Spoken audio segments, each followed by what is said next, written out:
दीदी आपने कैसी बात कर दी। आपके पास जाने से क्या ये बहन भाई नहीं रह पाएंगे। और रही बात मेरे परिवार पूरा होने की, वो तो आगे भी पूरा हो जाएगा। लेकिन 9 महीने आपकी ममता ने जो तपस्या की है, उसका मूल्य कौन चुकाएगा। आप ही गुड़िया की एकमात्र माँ होगी।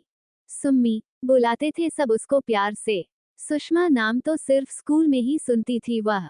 अपने बहन भाइयों में सबसे बड़ी होने की वजह से बचपन से ही जिम्मेदारी लेना उसके स्वभाव में ही आ गया था। पिता के यहाँ छोटा ही परिवार था, लेकिन उसको पारिवारिक तालीम अच्छी तरह से मिली थी। जैसे ही सुम्मी बड़ी हुई, सुम्मी के विवाह की चर्चा सब रिश्तेदारों के बीच होने लगी थी, तो सुम्मी भी अपने ख्वाबों के राजकुमार को देखने लगी थी। पढ़ने में मेधावी सुम्मी भी कहीं न कहीं उच्चाधिकारी की ही चाहत रखती थी। एक दिन सुम्मी के पिता को सुम्मी के लिए राजकुमार मिल ही गया। व्यवसाय राजकुमार, जो बड़े परिवार का बेटा था। जहां सुम्मी छोटे परिवार की बड़ी बेटी थी, वहीं संजू भावी पति बड़े परिवार का छोटा बेटा था। सुम्मी और संजू दोनों का विवाह तय हो गया। संस्कारी सुम्मी ने नई दहलीज पर अनेक ख्वाबों को संजोकर कदम रखा। कुछ ख्वाब मुकम्मल हुए, तो कुछ अधूरे ही रहे। सुम्मी को जहां छोटे परिवार के अनुसार थोड़ा सामान बनाने की आदत थी, वहीं सुम्मी के परिवार में ज्यादा सामान बनाने की सीख मिली।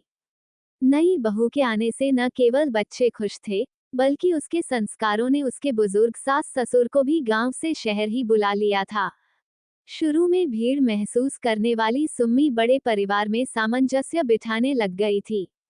सबकी इच्छाओं को पूरी करते करते नई बहू कब सबकी चहेती बन गई पता ही नहीं चला। भरे पूरे परिवार में बस एक ही कमी थी कि सुम्मी की बड़ी जेठानी को कोई बच्चा नहीं हुआ था।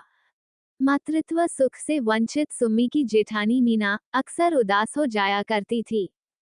सुम्मी के दूरदर्शी आंखों ने मीना का दर्द समझ लिया और अपनी पहली ही संतान को जेठानी को देने की बात अपने पति संजू से कही। संजू की स्वीकृति के बाद बात मीना तक पहुंची। मीना ने सुम्मी से कहा, मुझे बेहद खुशी है कि तुमने मेरी पीड़ा को समझा और इतना अच्छा हल बताया, लेकिन मेरी भी एक गुजारिश है कि मैं तुम्हारी पहली संतान गोद नहीं लूंगी, तुम्हें मातृत्व सुख से तृप्त करके ही मैं मां बनूंगी। सुम्मी सबसे छोटी होने के कारण सुम्मी की सास उसे नई बहू ही पुकारती थी। नई बहू के सराहनीय फैसले के साथ बड़ी बहू मीना के समझदारी भरे फैसले पर सुम्मी की सास ने मुहर लगा दी। कुछ समय पश्चात सुम्मी एक बेटे की मां बन गई। बेटा बड़ा होने लगा। सुम्मी भी अपने वादे को पूरा करने की ओर अग्रसर होने लगी।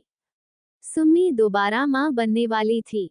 उसने जेठानी से निश्चय करवाया कि ये बच्चा आपका ही होगा। मीना जैसे सूखे दरख्त को पानी मिल गया हो, उसने मूक सहमति दे दी। संतति का देना और लेना दोनों ही स्त्री के स्त्रीत्व के बड़े बलिदान हैं। 9 महीने दोनों ही माँओं की कोख में पल रही संतान का एक दिन संसार में आगमन हो ही गया। बिटिया रानी का आगमन यूं तो परिवार के हर्ष को बढ़ा गया, लेकिन मीना के दिल में एक कसक पैदा कर गया।